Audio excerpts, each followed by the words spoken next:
Bisa dimulai.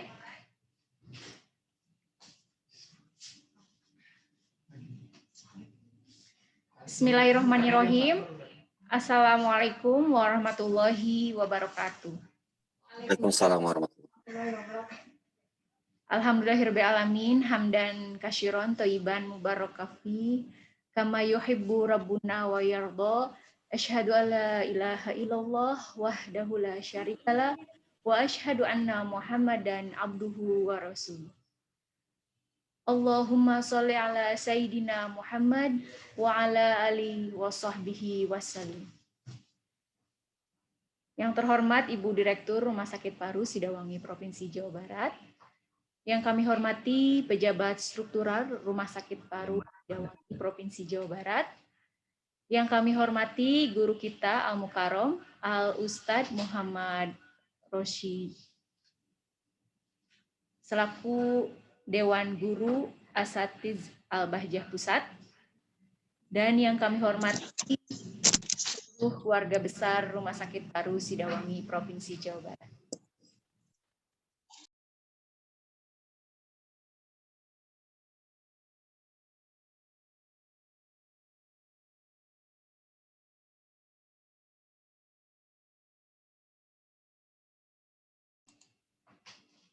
Segala puji bagi Allah Subhanahu wa Ta'ala atas limpahan nikmat dan karunia-Nya, sehingga pada kesempatan siang hari ini kita masih diberikan keistiqomahan untuk menghadiri majelis mulia, majelis rutin Rumah Sakit Paru Sidawangi Provinsi Jawa Barat yang rutin diadakan pada hari Jumat pukul 13 sampai dengan pukul 14 melalui forum daring Zoom Meeting bersama guru kita Al-Ustadz Muhammad Rosyid.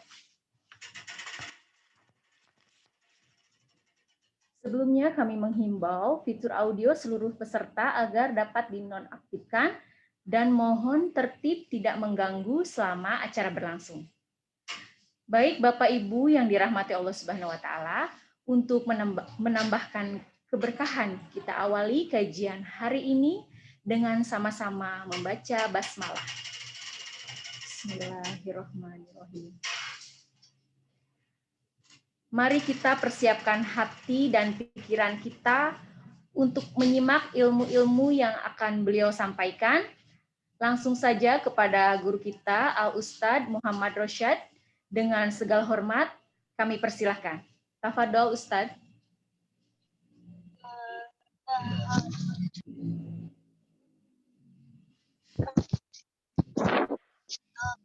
Bismillahirrahmanirrahim. Assalamualaikum warahmatullahi wabarakatuh. Suara jelas tidak? Jelas Ustadz, jelas. Jelas Ustadz. Alhamdulillah wa syukurillah wa salatu wassalamu ala rasulillah Sayyidina Muhammad bin Abdullah wa ala alihi wa ashabihi wa mawalah. Wa la hawla wa la quwata illa billah, amma ba'du. Yang kita muliakan guru kita semua Buya Yahya beserta keluarga, yang kami muliakan Ibu Direktur Rumah Sakit Paru Sidawangi Provinsi Jawa Barat, yang kami muliakan para perindu kemuliaan semuanya. Mari bersama-sama menghadirkan syukur kepada Allah Subhanahu wa Ta'ala, karena pada siang hari ini kita bisa bertemu di media online ini. Mudah-mudahan pertemuan ini menjadikan kita semakin dekat dengan Allah dan semakin dekat dengan sesama kita. Dan mudah-mudahan pertemuan ini menjadikan kita semakin hari semakin baik di dalam menjalani kehidupan kita. Amin ya rabbal alamin. Para perindu kemuliaan yang dimuliakan Allah Subhanahu wa Ta'ala, pada kesempatan siang ini kami akan menghadirkan satu tema, yaitu bagaimana kita menjadi orang yang berbakti kepada orang tua. Perlu dipahami bahwasanya disabdakan oleh Nabi Muhammad bahwasanya kullu dzunubi, setiap dosa, yuakhiru, Allah akhirkan, yuakhirullah, Allah akhirkan hukumannya di hari kiamat, illa uquqal walidaini, kecuali durhaka kepada orang tua, fa innahu yu'ajiluhu li sahibihi fil hayati qoblal mamati. Kata Nabi, setiap dosa itu diakhirkan hukumannya oleh Allah di hari kiamat, kecuali durhaka kepada orang tua, itu hukumannya didahulukan di dunia sebelum di akhirat.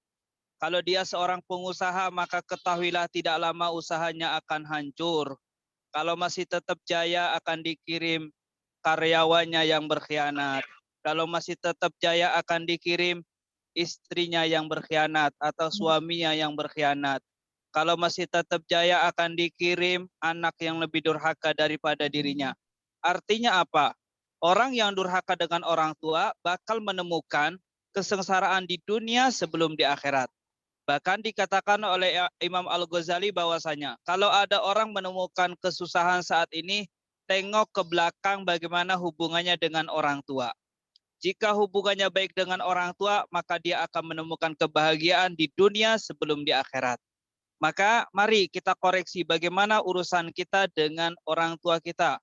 Bahkan orang yang durhaka dengan orang tua, orang tersebut bisa saja menjadikan mati dalam keadaan su'ul khotimah seperti yang pernah terjadi di salah satu sahabat Nabi yang bernama Alqamah.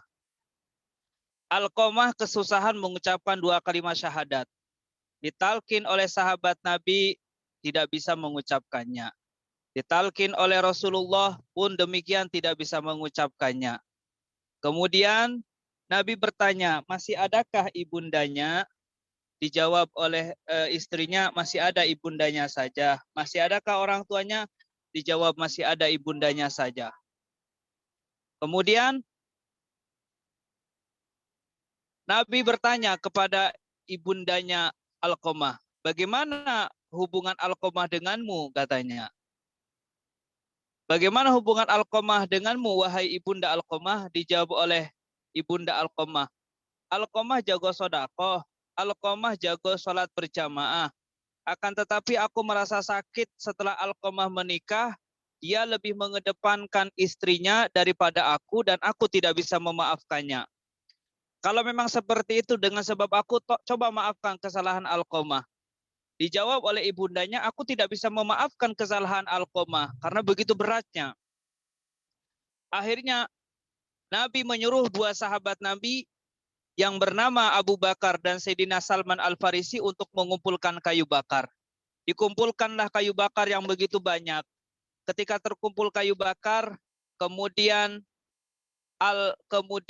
ibunya Alqamah bertanya, untuk apa kau kumpulkan kayu bakar? Dijawab oleh Nabi Muhammad SAW, aku tidak rela sahabatku dihukum di akhirat, lebih baik aku hukum sekarang saja. Ketika mendengar kayak gitu, ibunya berkata, ya Rasulullah, aku maafkan kesalahan Alqamah. Dan setelah dimaafkan, Alqamah mengucapkan 2 kalimat syahadat, mati dalam keadaan husnul khotimah setelah dimaafkan ibundanya. Artinya apa, wahai para perindu kemuliaan? Begitu pentingnya durhaka kepada orang tua dan begitu mengerikannya durhaka kepada orang tua. Maka keluar dari perkumpulan ini, yuk kita tengok bagaimana urusan kita dengan orang tua kita. Jangan sampai kita menjadi anak yang durhaka dengan orang tua. Ketahuilah, doanya orang tua kepada ibundanya itu, doanya orang tua kepada anaknya itu seperti doanya Nabi kepada umatnya. Artinya pasti dikabul. Akan tetapi kalau ada anak durhaka, maka durhaka itulah yang menghalangi doanya orang tua kepada anak karena dia tidak butuh dengan doanya orang tua. Maka waspada, siapapun di antara kita, yuk waspada. Kita tengok dulu orang tua kita rela mati demi anaknya. Jual anting demi anak, jual tanah demi anak, jual apapun demi anak. Rela gak makan, yang penting anaknya makan, itulah orang tua. Maka di saat sudah dewasa, jangan sampai kita menjadi anak yang durhaka dengan orang tua karena begitu mengerikan. Kemudian, bagaimana agar kita bisa menjadi anak yang berbakti dengan orang tua? Maka langkah-langkah untuk menjadi anak yang berbakti dengan orang tua adalah berangkat dari hati yang sambung dengan orang tua. Bukan basa-basi. Kalau basa-basi mah bisa aja anak SMP, anak SMA di kamarnya dia itu pura-pura tidur sambil main HP. Setelah setengah jam dia loncat melihat ibunya gelentang-gelenting nyuci piring, lalu dia loncat, lalu katakan kepada ibundanya, "Ibu, kenapa tidak bangunin saya untuk nyuci piring?" Harusnya dengan orang tuanya seperti itu dia langsung bergegas menuju orang tuanya. Maka halus, bukan basa-basi. Karena kalau basa-basi tidak akan ketemu, tidak akan menjadikan dia anak yang durhaka berbakti dengan orang tua. Maka yuk koreksi bagaimana urusan kita dengan orang tua. Bahkan yang basa-basi bisa seperti yang dikisahkan oleh guru kami Buya. Dikisahkan oleh guru kami Buya, ada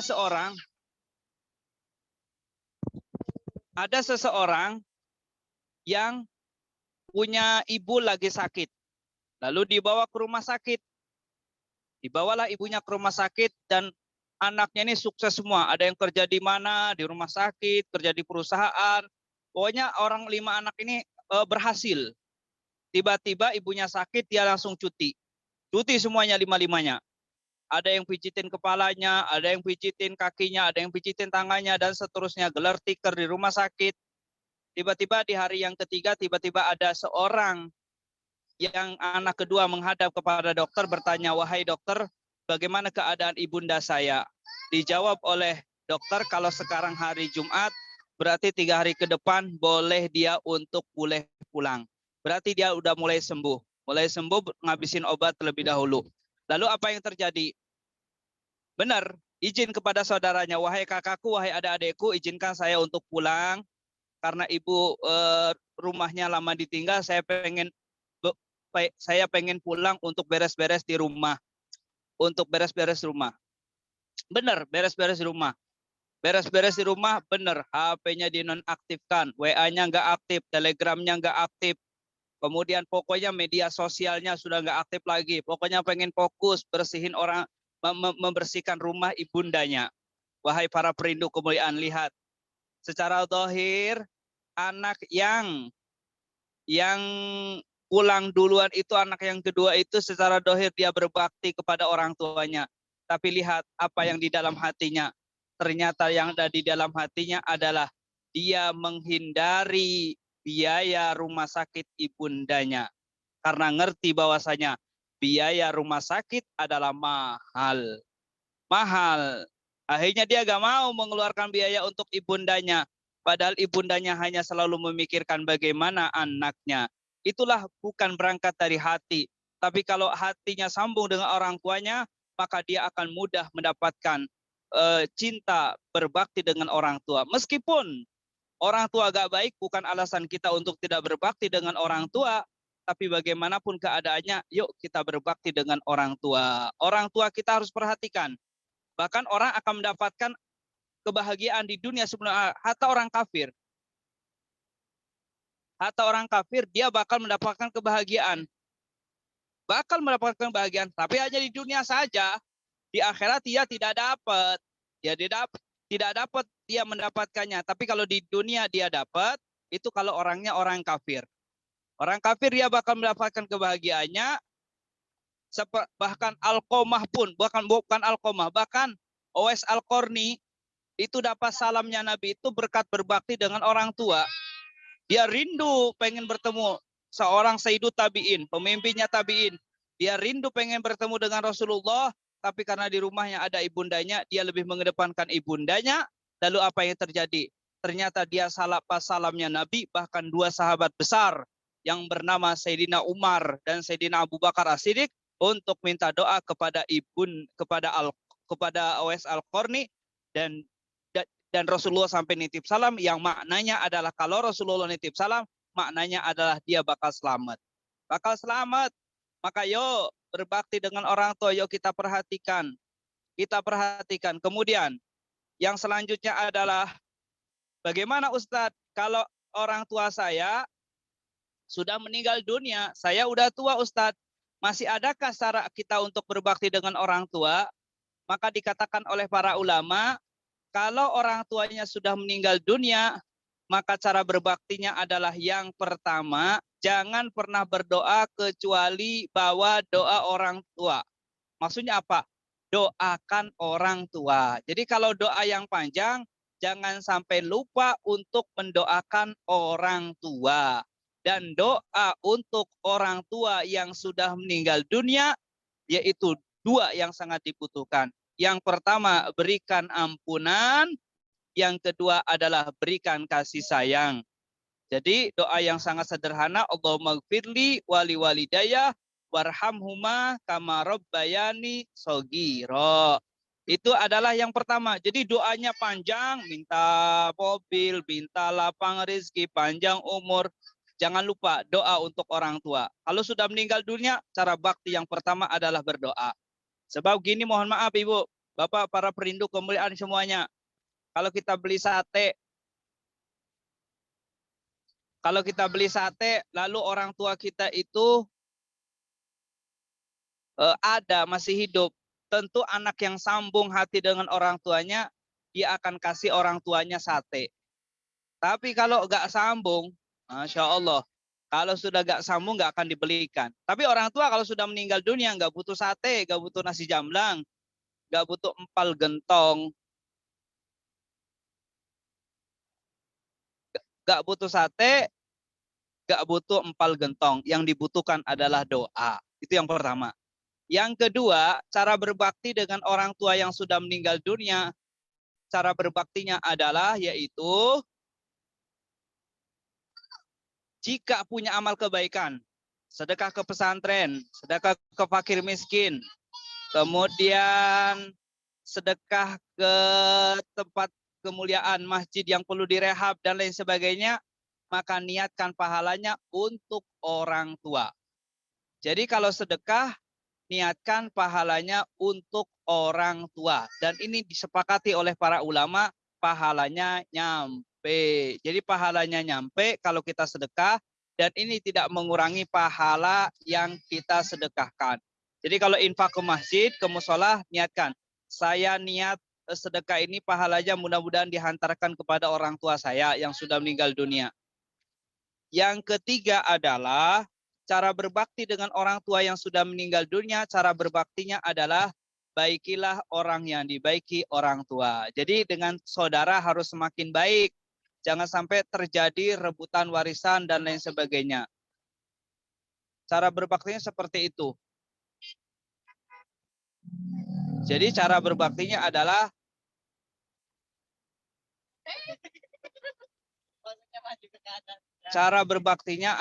yaitu dengan cara membaiki saudaranya. Jangan sampai terjadi rebutan warisan.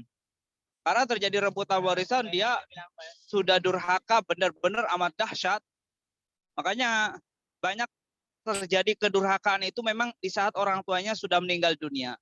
Termasuk poin yang kami tadi sampaikan, ini masih ada waktu, poin yang kami sampaikan adalah yaitu banyak orang, seorang istri atau rumah tangga itu lebih mengedepankan istrinya daripada orang tuanya.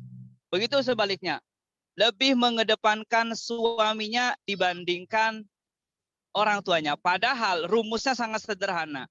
Kalau rumah tangga pengen indah, maka ajari pasangan kita itu semakin baik dengan orang tuanya. Ada guru kami, kalau rumah tangga pengen indah, salah satu resepnya adalah ajari suami kita itu semakin baik dengan orang tuanya, karena kaidah cinta adalah yaitu mencintai apa yang dicintai. Ya, mencintai apa yang dicintai. Yang dicintainya tuh siapa sih orang yang kita cintai? Dia mencintai siapa? Tentu orang tuanya. Memang benar. Kemana-mana istri itu kalau kemana-mana harus izin sama suami. Tapi suami yang baik akan memberikan jembar. Artinya apa? Khusus kepada orang tua tidak perlu izin lagi. Tapi alangkah baiknya izin biar kemana-mana ada komunikasi. Maka mari kita jalani kehidupan dengan indah. Dan itu pantulan cinta yang amat dahsyat sebenarnya ya. Maka mari kita koreksi urusan kita dengan orang tua, termasuk di dalam masa seperti ada banyak kedurhakaan yang dilakukan oleh orang-orang, yaitu di saatnya gara-gara rumah tangganya, termasuk gara-gara pacaran. Dan ini bisa aja yang durhaka itu bukan hanya seorang pejabat, bisa aja bukan seorang pengusaha, seorang ustadz pun bisa, seorang santri pun bisa aja durhaka dengan orang tuanya. Bawa baju sekoper, isinya baju kotor semuanya, diserahkan ibundanya, lalu ngomong gini, ibu saya oper manja. Dianya itikafnya langsung pindah di depan televisi, dia lebih mengedepankan itikaf depan televisi tanpa mau untuk melihat urusan dengan orang tuanya. Maka yuk, baik, ini saja yang bisa kami hadirkan, urusan kita dengan orang tua, dan jangan sampai kita menjadi anak yang durhaka dengan orang tua karena begitu mengerikan. Ini saja yang bisa kami hadirkan. Mohon maaf atas segala kekurangan dan ketidaknyamanan dari kami. Barangkali masih ada waktu, kami persilakan yang pengen bertanya. Wallahu a'lam bishawab.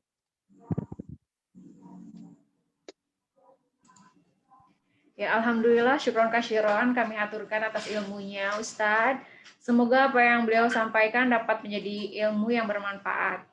Bapak Ibu yang dirahmati Allah Subhanahu wa taala, selanjutnya memasuki sesi yang kita tunggu-tunggu yakni tanya jawab. Bagi yang akan bertanya, silakan untuk meng-unmute di aplikasinya. Pertanyaan yang pertama, silahkan mengucapkan salam dan bisa sholawat terlebih dahulu. Dari mana, siapa? Baik, langsung pertanyakan kepada Ustadz.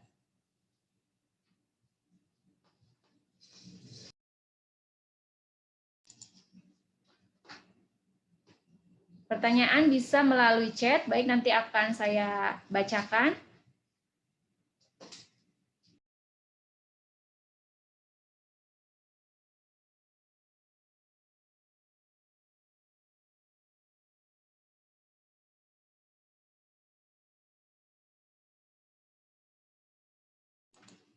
Mohon izin yang ada di ruangan Ibu Direktur, barangkali Bapak Ibu ada yang ingin ditanyakan.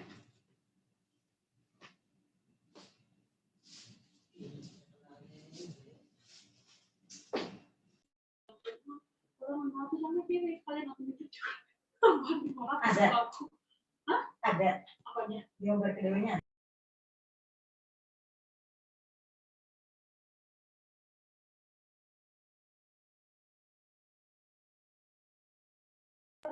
Buka aku tuh tangan.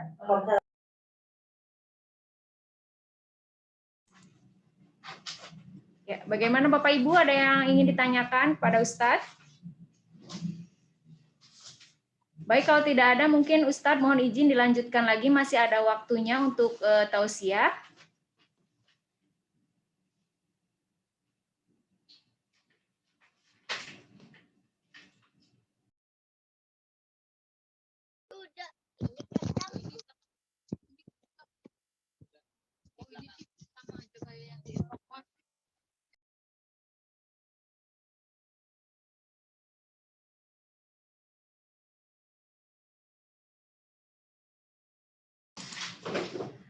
Mohon izin Ustadz, ada pertanyaan yang masuk lewat chat, baik akan saya bacakan.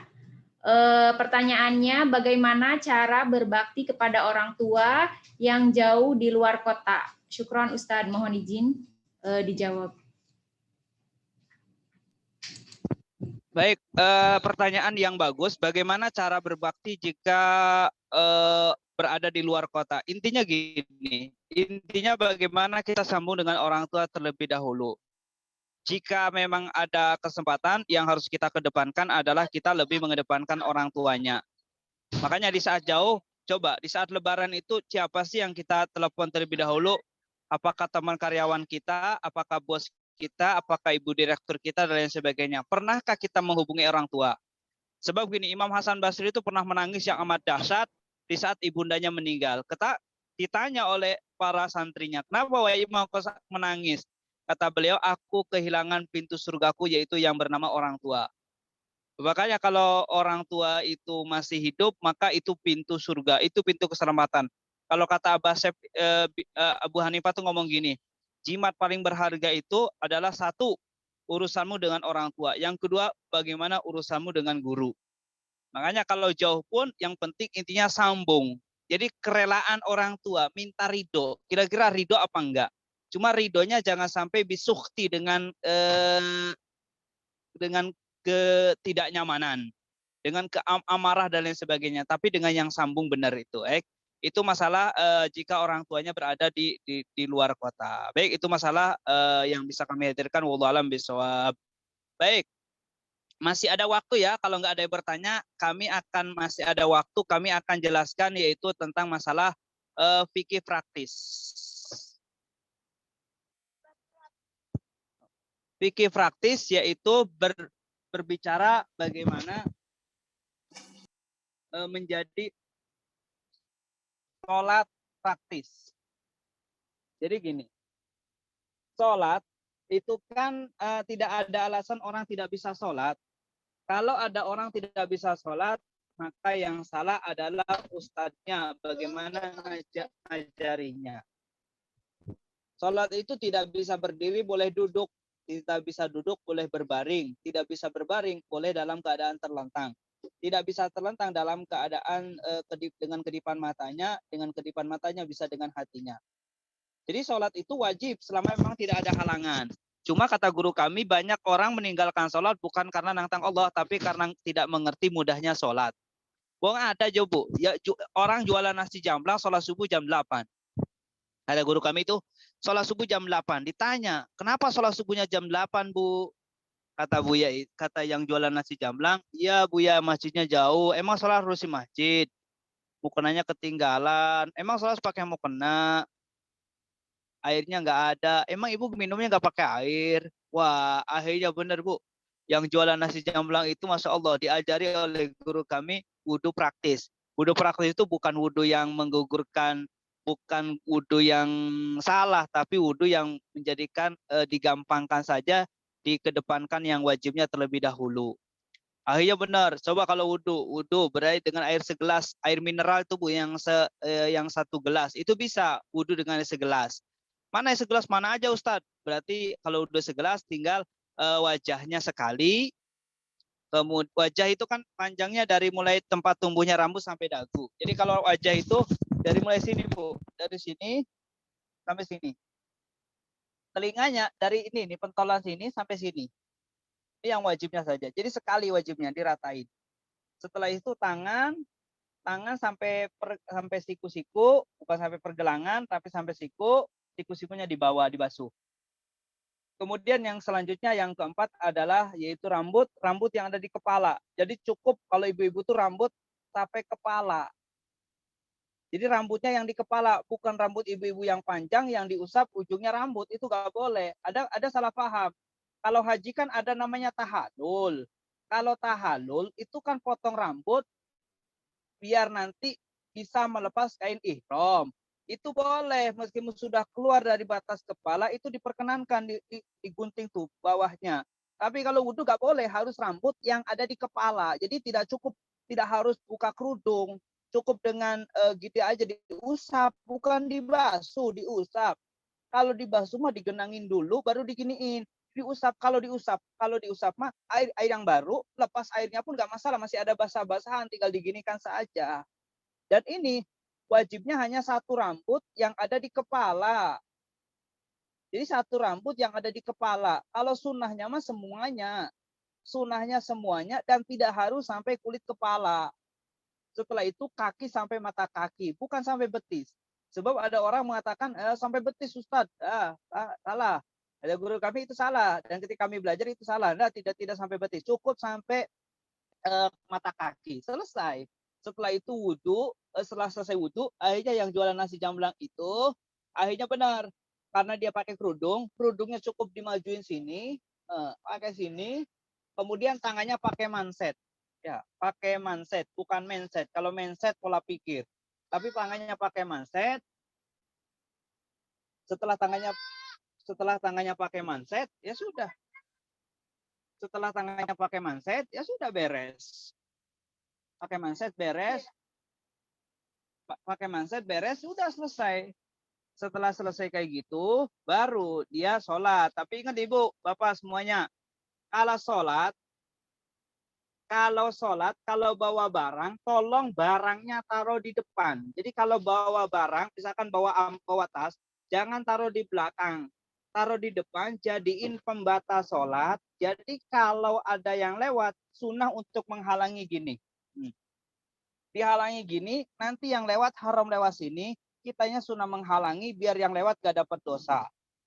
Nanti kalaupun mati, dia itu tidak dosa, seperti itu. Kalau mati dia pun tidak dosa, seperti itu. Jadi sebenarnya sholat itu gampang, nggak bisa berdiri boleh duduk, nggak bisa duduk lain sebagainya seperti. Nah setelah itu bacaannya pun yang wajib kan cuma 5. Jadi kalau bacaan sholat yang wajib cuma 5. Saya bicara yang wajib ya, saya tidak bicara yang sunnah. Yang wajib cuma 5. Takbiratul ihram, al-fatihah, tahiyatul akhir, sholawat kepada Nabi Muhammad, kemudian salam. Sholawat kepada Nabi Muhammad, kemudian salam. Selesai. Gak bisa Ustaz yang 5. Ya sudah. Kalau gak bisa yang 5 berarti nanti diganti dengan bacaan Al-Quran yang panjangnya diperkirakan sama seperti Al-Fatihah atau Tahiyat. Kalau gak bisa, zikir. Kalau gak bisa, diem sepanjang Al-Fatihah. Kalau gak bisa diem, sudah mentok-mentoknya diem seperti itu. Tapi makanya benar kata guru kami, tidak ada alasan orang tidak bisa sholat. Kalau ada orang tidak bisa sholat, yang salah ustadznya bagaimana ngajarinya. Kemudian, tadi kan kami ngomong, banyak orang meninggalkan sholat karena tidak mengerti mudahnya sholat. Pengantin tuh nggak sholat, itu pengantin nggak sholat itu bisa aja, yang salah bukan pengantinnya, nggak ngerti mudahnya sholat. Padahal pengantin itu sholatnya bisa dijamak tanpa dikosor pengantin. Kan nggak mungkin, mohon maaf pengantin bisa aja ganti bajunya itu kan 2 kali apa 3 kali gitu, Allah alam ya. Saya lupa ya. 2 kali apa 3 kali kalau resepsikan. Itu kan bisa dijamak, duhur dengan asar, maghrib dengan isya. Setelah isya baru nanti dia sholat, maghribnya ditarik ke isya. Duhurnya ditarik ke asar atau asarnya ditarik ke duhur. Itu pengantin. Makanya sebenarnya banyak kemudahan. Lagi sakit parah Ustadz, ya sudah sholatnya dijamak tanpa dikosor. Jadi banyak kemudahan yang Allah hadirkan. Kalau kita mengerti ternyata sholat itu gampang. Sholat itu gampang sebenarnya ya. Karena gini para ibu orang tua kami, hukum orang meninggalkan sholat itu kan ada 2. Kalau meninggalkan sholat lalu meyakini sholat itu tidak wajib berarti orang ini murtad. Tapi kalau ada orang meninggalkan sholat tapi masih meyakini sholat itu wajib karena malas, karena capek, pokoknya dia gak sholat aja. Maka dia itu melakukan dosa besar. Kedua-duanya hukumannya dipenggal kepalanya, tapi ini hukum imamah. Hukum imamah tidak diberlakukan oleh hukum perorangan. Tapi hukum imamah, imam pemerintah yang harus menegakkannya. Makanya kalau kita di satu instansi pemerintahan atau instansi perusahaan manapun,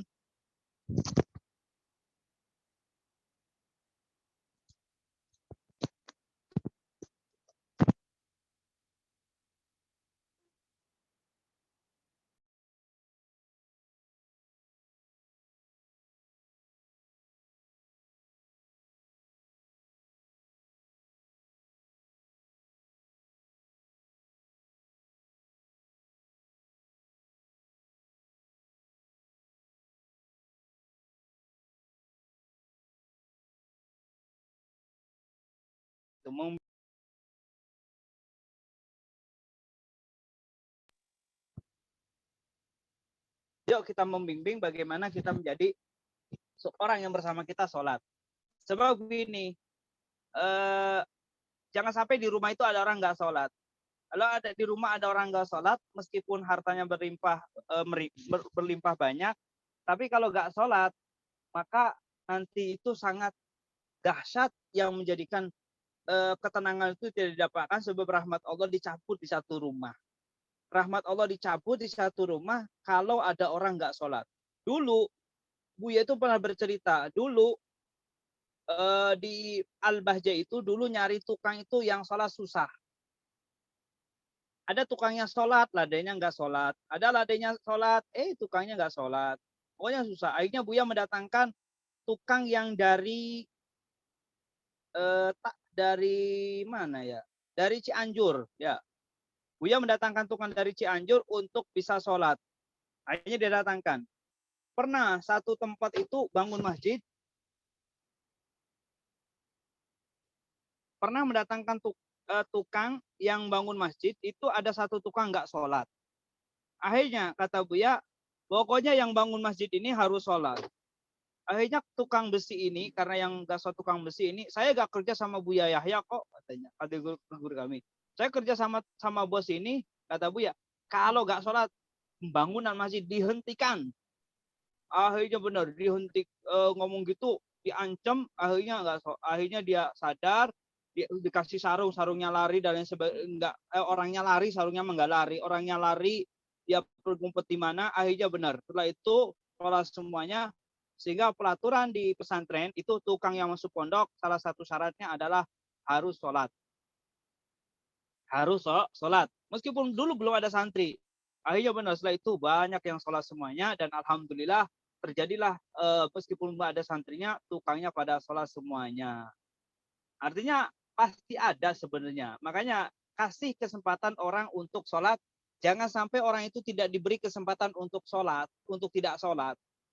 Untuk tidak sholat, makanya kata guru kami, kalau kita bekerja, bekerjalah di tempat yang mudah ibadah, jangan bekerja di tempat yang susah ibadah. Nah, itu saja baik yang bisa kami hadirkan. Wallahu a'lam bishawab. Tanya kan? Ya. 15 menit ke depan. Ada yang bertanya, apabila membaca istighfar diniatkan untuk orang tua, itu bagaimana Ustadz amalannya? Apakah sampai kepada orang tua yang sudah meninggal membacakan istighfar dari anaknya? Baik. Termasuk kebaikan yang harus kita lakukan adalah yaitu mendoakan. Makna dari istighfar itu kan istighfaro yastaghfiru. Istighfar itu adalah maknanya adalah memohon ampun. Kalau ada anak memohonkan ampun atau memberikan istighfar untuk orang tua, maka disepakati oleh para ulama tetap pahalanya nyampe. Dan Masya Allah itu adalah satu kebaikan yang harus dihadirkan. Sebab doa itu yang sangat penting. Karena yang doa itu yang sambung hati. Sebab kalau nggak pernah doa, ditanyakan hatinya sambung apa enggak. Jadi sampai kalau ada orang membacakan istighfar untuk orang tuanya. Mudah-mudahan kita semua jadi anak yang berbakti dengan orang tua. Wallahu a'lam bishawab. Oke? Ya, baik Ustaz, pertanyaan selanjutnya, apabila sholat wajib sedang dilaksanakan, tetapi ingin melaksanakan sholat sunnah terlebih dahulu, apakah yang terbaik dilakukan sholat sunnah atau mengikuti sholat wajib bersama imam? Kasusnya seperti itu, jadi kalau memang kasusnya seperti itu, misalkan gini, sholat salah satu sunnah qobliyah, ini misal saja ya, salah satu qobliyah yang paling utama adalah qobliyah subuh, lebih bagus daripada dunia dan seisinya. Misalkan sholat jamaah sudah didirikan, maka langkah pertama adalah yaitu laksanakan sholat berjamaah bersama imam. Lalu setelah imam selesai, dia boleh setelah wirid, zikir dan lain sebagainya, dia langsung boleh melakukan sholat sunnah qobliyah, sebab sholat qobliyah itu waktunya di waktu sholat fardu tersebut. Jadi boleh, dan itu jatuhnya bukan kodo. Sebab kalau kodo itu sholat yang dilakukan bukan pada waktunya. Itu boleh. Sebab dalilnya mana Ustadz? Dalilnya pernah terjadi di salah satu di suatu ketika Nabi pernah sholat setelah sholat asar sholat. Ditanya oleh sahabat Nabi, ya Rasulullah, habis sholat asar kok sholat apa? 2 rakaat lagi. Kata Nabi, aku sholat ba'diyah. Aku sholat ba'diyah isya, ba'diyah duhur. Sebab tadi aku mau ba'diyah di rumah, nggak taunya banyak tamu. Aku kodo di waktu asar. Itu namanya kodo. Tapi kalau kasusnya seperti yang tadi tanyakan, maka lebih baiknya sholat fardu, habis itu baru nanti sholat sunnah. Wallahu a'lam bishawab. Baik, naik lagi. Ya, berarti sholat sunnah qobliyah masih bisa dilaksanakan ya Ustadz ya setelah sholat fardu itu ya, seperti itu ya? Ya betul, masih boleh. Ya. Selanjutnya mungkin ada pertanyaan lagi dari Bapak Ibu yang mengikuti tausiah ini, yang sudah bergabung dengan Zoom meeting, bisa mengklik unmute di aplikasi Zoom meeting. Silakan pertanyaannya disampaikan langsung kepada Ustadz. Baik, masih ada waktu.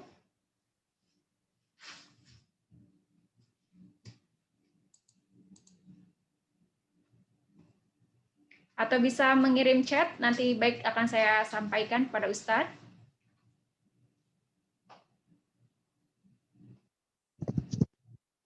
Baik, Masya Allah. Makasih banyak nih. Mohon maaf ya. Tentunya mohon maaf ini ya. Banyak kekurangan. Kami masih belajar. Kami santrinya Buya ya.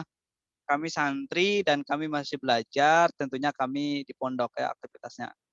Lain kali kalau nggak pandemi nanti bisa silaturahmi secara offline ya. Sekarang musinya online seperti itu. Masya kulli hal. Baik, nanya kan? Ada usulan?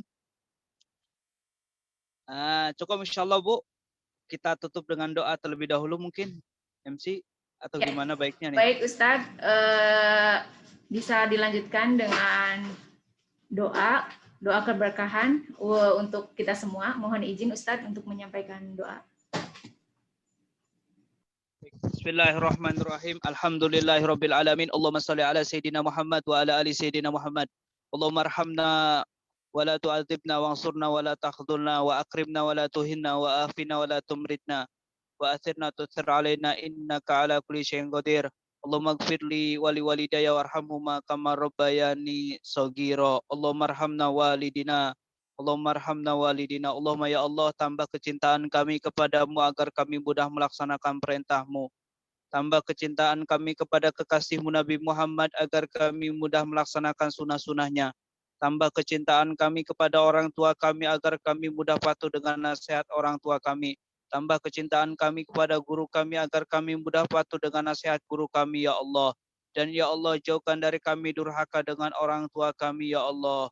Jauhkan dari kami, ya Allah, durhaka dengan guru-guru kami, ya Allah.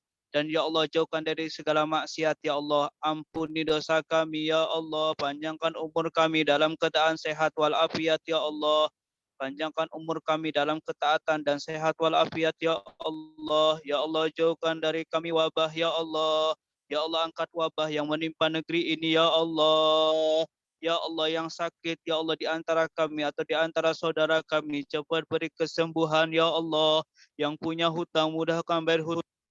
Rizkinya, lapangkan rizkinya dengan yang halal, yang menghantarkan kepada ridhamu, ya Allah. Ya Allah, ya Allah, kami mohon, ya Allah, kabulkan hajat kami, berkat kami bertemu di majelis yang mulia ini, ya Allah.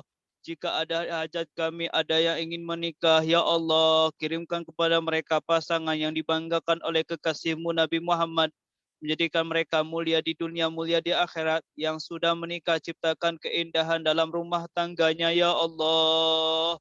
Dan ya Allah, tambah kecintaan kami kepada pasangan kami agar kami tidak zalim dengan pasangan kami, ya Allah. Tambah kecintaan kami kepada sesama kami agar kami tidak zalim dengan sesama kami. Jadikan kami saling mencintai karenamu, ya Allah. Dan ya Allah, ciptakan keindahan di rumah kami, di rumah sakit, di tempat kerja kami, dimanapun kami berada, ciptakan keindahan sebagai mukadimah keindahan di akhirat nanti. Dan ya Allah, ampuni dosa kami yang amat banyak sehingga kami tidak bisa menghitungnya, ya Allah. Sungguh ya Allah, mata kami pernah melihat yang haram, telinga kami pernah mendengar yang haram, anggota tubuh kami pernah digunakan yang haram, kami ngerti itu haram, akan tetapi kami ya Allah takut ya Allah masuk neraka-Mu, meskipun itu neraka-Mu yang paling ringan, seperti apa yang pernah disabdakan oleh kekasih-Mu Nabi Muhammad. Jika ada orang ya Allah masuk neraka yang paling ringan, maka ubun-ubunnya akan mendidih, ya Allah. Maka kami mohon ya Allah, jadikan kami, ampuni dosa kami semuanya, ya Allah. Jangan Kau sisakan dosa kami sedikit pun, ya Allah. Dan ya Allah, ada satu kemaksiatan, bahkan banyak kemaksiatan sering kami lakukan, akan tetapi kami susah untuk meninggalkannya, ya Allah. Maka kami mohon ya Allah, bantu kami dengan kasih sayang-Mu untuk meninggalkannya. Kemaksiatan yang itu ya Allah, kami malu menyebutkannya, ya Allah. Itu kemaksiatan tapi kami susah, ya Allah. Maka kami mohon ya Allah, bantu kami dengan kasih sayang untuk meninggalkannya, ya Allah. Dan ya Allah, yang kami tinggal di rumah kami, ya Allah, ada suami kami, ada istri kami, ada anak kami, ada pembantu kami, ya Allah. Berikan kepada mereka kekuatan menjalankan segala ketaatan. Berikan kekuatan kepada mereka menjauhi segala kemaksiatan, ya Allah. Berikan kekuatan kepada mereka menjauhi segala kemaksiatan. Berikan kepada mereka kekuatan menjalankan segala ketaatan, ya Allah. Ya Allah, ya Allah, ciptakan keindahan di negeri ini, ya Allah. Jadikan pemimpin-pemimpin kami orang-orang baik, ya Allah. Jadikan orang-orang baik, ya Allah. Dan ya Allah, kirimkan ahli surga yang bantu perjuangan lembaga guru-guru kami, ya Allah. Dan jadikan kami rombongannya, ya Allah. Dan berikan ketulusan kepada orang yang membantu lembaga pesantren, guru-guru kami, ya Allah. Berikan ketulusan, jangan sampai yang mereka lakukan tidak bisa kelak di akhirat nanti, ya Allah. Dan ya Allah, panjangkan umur kami sehat dan taat, dan berikan kepada kami husnul khatimah setelah panjang umur. Husnul khatimah setelah panjang umur. Husnul khatimah setelah panjang umur. Rabbana atina fid dunya hasanah wa fil akhirati hasanah wa qina adzabannar. Sallallahu ala sayyidina Muhammad wa ala alihi wa sahbihi wasallam. Alhamdulillahi rabbil alamin. Bisiril Fatihah.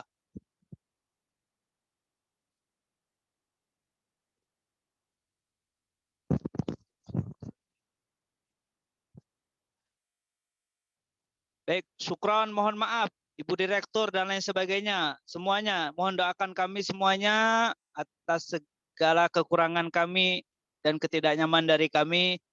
Kami mohon doanya selalu. Syukran. Assalamualaikum warahmatullahi wabarakatuh. Waalaikumsalam warahmatullahi wabarakatuh. Alhamdulillah, semoga apa yang telah disampaikan oleh guru kita dapat diamalkan dalam kehidupan sehari-hari. Semoga Allah meringankan langkah kita untuk bisa mengikuti majelis ilmu dan mendapat hidayahnya. Serta Allah berikan kekuatan dan bisa istiqomah di jalannya. Amin ya Allah ya Rabbal Alamin. Demikian majelis rutin Rumah Sakit Paru Sidawangi siang hari ini. Saya Dina mengucapkan terima kasih atas perhatiannya. Mohon maaf atas hilap dan salah. Marilah kita tutup acara ini dengan sama-sama membacakan hamdalah. Alhamdulillahirrahmanirrahim. Membaca istighfar 3 kali. Dan diakhiri dengan doa kafaratul majelis. Subhanallah.